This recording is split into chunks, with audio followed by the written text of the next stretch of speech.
Inatasan ni PNP Chief Police General Romel Francisco Marbil ang buong pwersa ng PNP na gawing prioridad ang kaligtasan at seguridad ng publiko sa pagsalubong sa bagong taon. Si Ryan Lesiga sa report.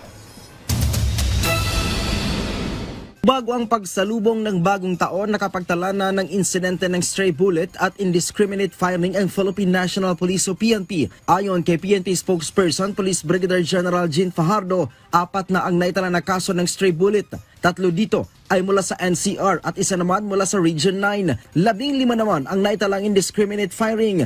4 dito ay mula sa NCR, 6 mula sa Calabarzon, 2 mula sa Region 7, 1 mula sa Region 9 at 11. Hindi tayo talaga magsasawa ng paalala at pakiusap sa ating mga kababayan na hanggat maaari po, ang inyong mga baril ay dapat hindi po yan ginagamit sa mga klase ng revelries or festivities dahil maaari po kayong makadisgrasya ng ibang tao. Patuloy din daw ang pagtaas ng bilang ng mga nabibiktima ng firecrackers na pumalo na sa mahigit 500.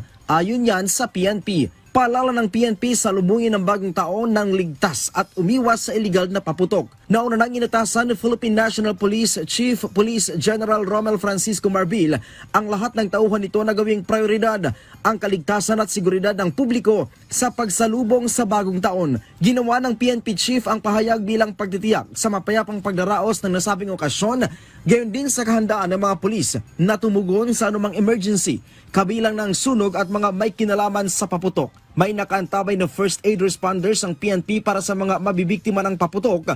Gayon din ay aalalay din sila sa Bureau of Fire Protection sa pagapula ng apoy sakaling may sumiklab na sunog. Nagbabala naman si Marbil sa sinumang magsusunog ng gulong para iharang sa mga daanan na nakakasagabal sa kanilang pagtugon sa emergency na maharap sa kaukulang parusa. Kasabay nito, pinag-iingat din ng hepe ng pambansang pulisya ang publiko sa peligrong dulot ng mga paputok na maaaring makasira ng mga ari-arian at maging mitsa sa pagkalagas ng buhay. Sumunod po tayo sa mga batas at aling tututunin na inilalabas po natin at patuloy po tayo makikiusap at hihingi po ng kooperasyon po sa kanila. May mga pinatutupad po tayo, mga security protocols and interventions para maiwasan nga po itong mga ganitong insidente.